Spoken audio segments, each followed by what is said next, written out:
Can I retire at 55 with $600,000 saved for retirement? That's what we're going to look at today on the Your Financial EKG YouTube channel. And I want you to hang on because I want to go through two specific scenarios for this couple. And I want you to see why it is so important that you make a really good calculation on one particular retirement data point. So hang on, because if you miss it, it could derail your entire retirement plan. You ready to get into this? Let's go. All right, so here we go. So I've got John and Karen King, and they live in the great state of Washington, or Washington as we say here in the South. John is 54 and Karen is 57. John's salary is $131,000 a year and Karen makes $27,000 a year. And we're gonna retire next year. So 55 for John and 58 for Karen. So they're gonna retire at the exact same time. Now, from a Social Security standpoint, we're looking at taking Social Security at 62. So for John, taking Social Security at 62, it would be $2,394. For Karen, taking it at 62, it would be $1,274. Now, keep in mind, claiming Social Security is a very important decision. And when you claim Social Security, it depends on your individual plan. You know, if you claim Social Security at 67, you're going to get 100% of your full retirement benefit. If you claim at 62, you're only going to get 70% of your full retirement benefit. Now, you can start claiming anywhere between 62 and 70. If you wait till 70, you'll get 124% of your full retirement benefit. But you want to make a decision on Social Security based on your financial plan, on your retirement income. A lot of times I'll read articles and they'll say, hey, you only want to take Social Security at 67 or delay until 70. And I look at it and go, wait a sec. I've done thousands of financial plans. We call it a Your Financial EKG. I've done thousands of Your Financial EKGs.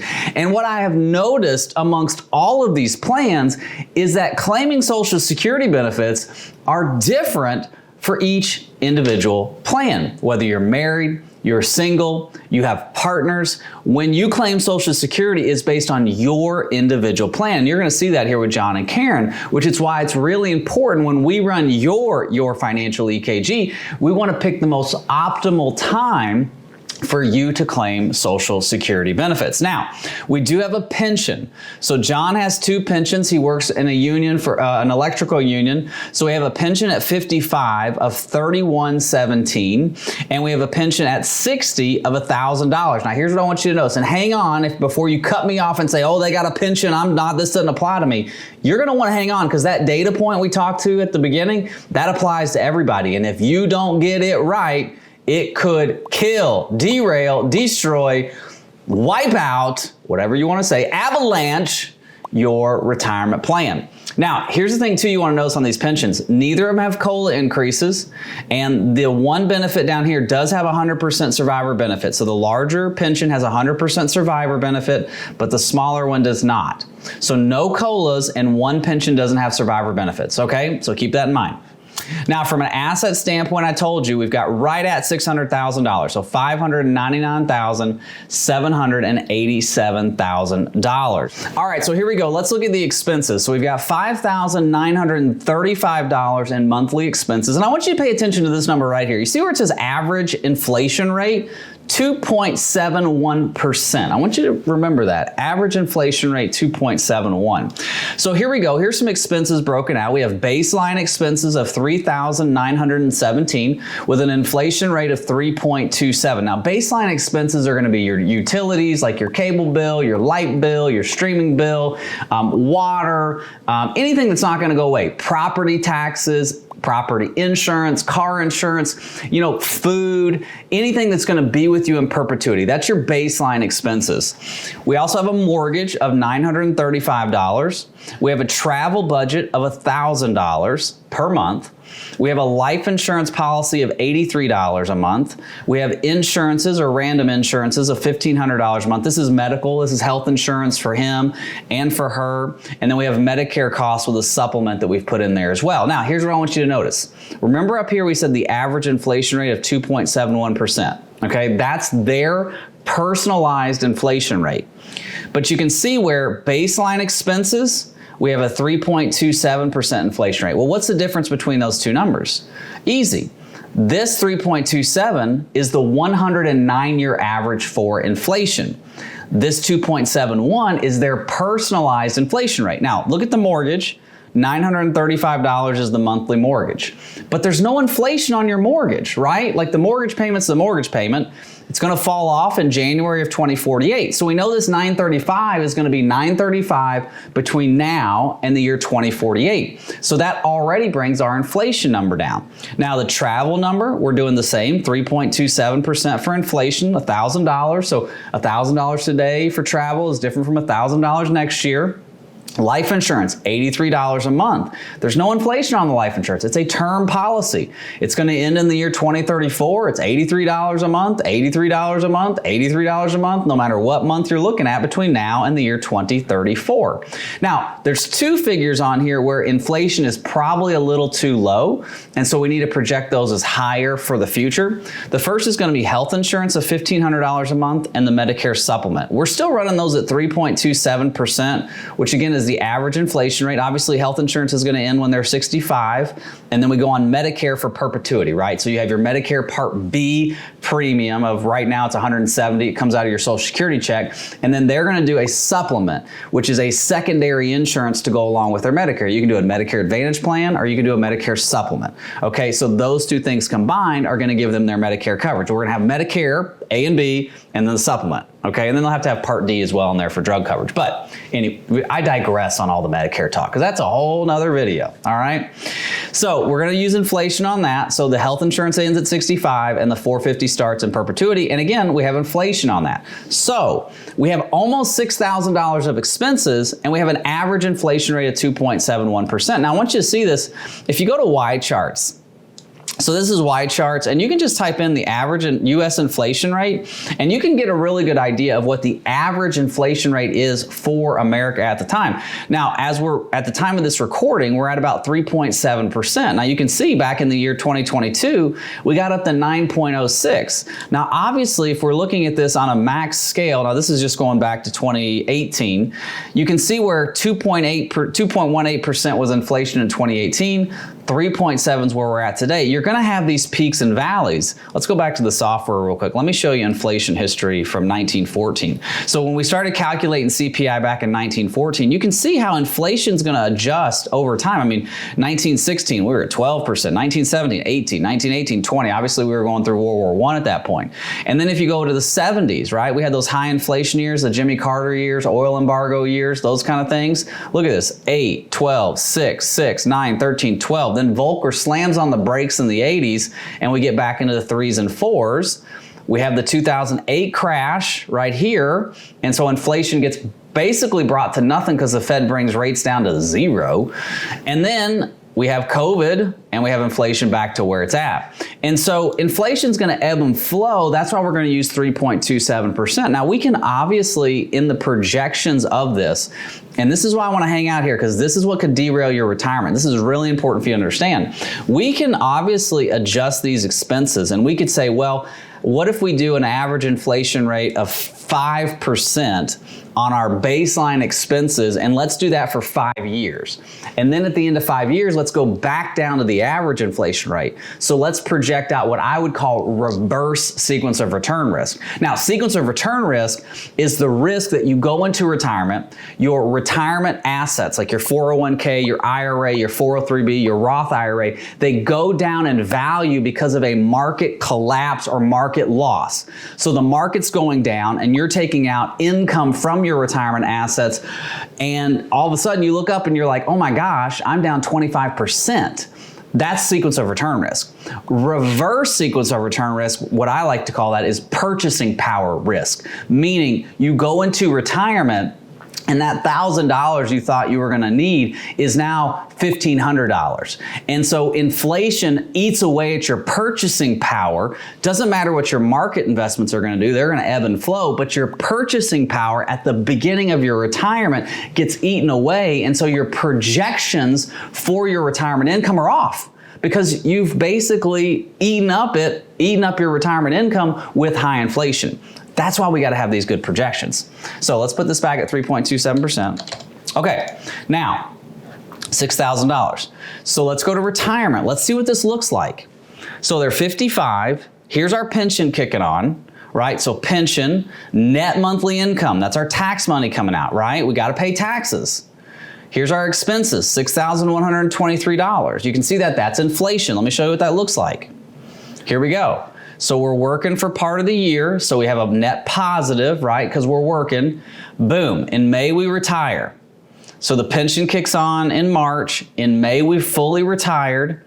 And now we're having to take money out of our investments. So you can see in May, we got to take out $3,111.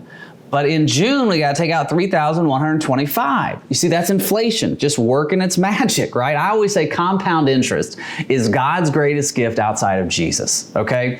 That works on the positive in your 401k when you're adding money to it. Your IRA, you're making the contributions. You're investing, compound interest, right? It also can work in reverse, and it's bad when it comes to inflation, right? Because if you go buy raspberries today at Costco, they're like $8. They were $5 3 years ago. That's inflation, okay? And then obviously we gotta have taxes. So here's our taxes, right? We gotta understand that we're gonna pay federal tax. They're in the state of Washington, they're gonna pay some state taxes. So we have to look at that when we're calculating in not only inflation, but our retirement income. Because if you take out $1,000 from your IRA, you're gonna have to take out really what, like $1,100, $1,200, depending on the state you live in. I'm in Florida, so there's no state income tax, but I gotta take out 10, 20, 25% for federal. So you've really gotta understand what is my taxes gonna be, what are my expenses? So if you're looking at your expenses and saying, I need $5,000, do you really need $5,000 or do you need $5,500? That's what we want to calculate within the Your Financial EKG. We want to figure out how much do we actually have to have for our retirement income, right? Can I retire? And will my money last forever? That's what we're looking at. Now listen, if you want to get in touch with us, all the information's in the description below. And you can also go to our website. This is our website, Pearl Wealth Group. That is our firm. We've got a lot of great resources in here, but we also have a great download that you can get right here. Just click on this, get the download, come talk to us. Let's build you your financial EKG. Now, we look at their expenses. And we see that we have Social Security kicking on at 62 for Karen, and then we have Social Security kicking on at 62 for John. So what we're trying to do here is give a little bit of protection on their assets. You see we got $637,000 when they retire, but notice what happens. 632, 625, 593, 546, 506, 490, 486. We have this quick depreciation of our assets. Now we've got a great pension, we got Social Security kicking on, but we're still having to take out income from our retirement investments, and we're only projecting a 4% rate of return. I'm very, very conservative in our rate of return, especially in retirement. You know, the market's averaged 10% since 1950, it's 8% with inflation, but you and I know that we don't want to invest as risky as the market when we get into retirement, right? Like I don't want 600,000 to lose 120 because the market goes down 20%. Like we've got to be conservative. It becomes capital preservation, not capital appreciation when you retire.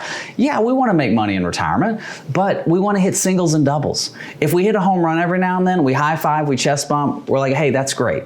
But we want to be hitting singles and doubles. And so the reason we're taking Social Security early is because of this quick depreciation of our asset. So what you can notice is once John kicks on Social Security, what happens to their assets? They start to grow. We actually are cash positive for 1 year, and the money starts to grow. And essentially, let's look at 85 and 88. We've got 1.1 million, and we got a $765,000 house. This is a really good scenario for them. But you're asking yourself, what could derail this? I'm glad you asked because I want to show you. When I first did this scenario with John and Karen, I want to go to that real quick. Let me pull up what we did. When I first went through this with John and Karen, we went to their expenses and they basically said to me, they said, hey, Drew, we have baseline expenses of $6,500 and we have a mortgage of $935. And that's all we did. And we put inflation on the baseline. And we put zero inflation on the mortgage, so our inflation rate was 2.86. But you see how our expenses are $7,435? Remember what they were on the other plan? About $6,000. So there's like $1,400 more in expenses here. Well, what happened? the first thing that happened was they were just kind of spitballing what their expenses were. And so what we did was I sent them a individual annual expense report where they went through their budget, their credit card statement, they put all of their expenses in so we could get a good calculation of exactly how much they're spending. We looked back a few months, we kind of calculated that in, and we came to a better number. Now, I'm not telling you I care what you spend your money on. Like if you go to Starbucks, that's great. Listen, I like Starbucks. They got good coffee. The Nitro Cold Brew, that's my favorite drink. Give me a splash of oat milk, I'm good there. But we've got to look at your expenses and say, okay, what are you actually spending your money on? What are the individualized inflation rates on that money? And are any of those expenses going to fall off? What we noticed for John and Karen is there were some expenses that are actually going to go away over the next 12 to 18 months. They just had a grandchild. Some of the money they spent for helping their daughter and her husband and just enjoying their new grandbaby, that's going to go away. Some of that expenses that they helped purchase some bigger items, that's just going to go away. There were some other expenses that will fall off once they retire that they were like, oh, we're not going to need those anymore. And so we were able to get a better idea of their expenses because we did a deep dive. I know budgeting sounds very Dave Ramsey and very boring, but it is so very important because it can kill, derail, avalanche, stampede, whatever word you want to use. Put some in the comment section, destroy your retirement. Let me show you what that looks like. We did this plan for them. Everything's still the same, right? Here's our pension. We didn't want to kick on Social Security right away, but look at this. We're out of money, 68 and 71. Why is that? Look at their expenses. Boom, boom, boom, boom, boom, boom, boom, boom, boom. And they're just out of money. They added up. And when I was going through this with them, they were really disheartened. And they're like, what are we going to do? Like, Drew, what are we going to do? Let me show you this. Let's look at it together. Here's their current scenario. This is the one where we broke out the expenses, where we did the deep dive. Here's the one where we didn't break out expenses, where they were just kind of spitballing it. Look at the difference. 68 and 71, zero. At 100, they got 1.1 million. Let's look at this. Let's take them to 71 here. Let's look at it together. Look at this. At 68 and 71, current scenario, broken out expenses, we've got $620,000. Here, we're at zero. That's why it's so important to have a plan. That's why it's so important to break this out. That's why you need a financial EKG. That's why you need a comprehensive retirement income plan, okay? I hope this has helped. I've enjoyed doing this with you. God bless. Bye-bye.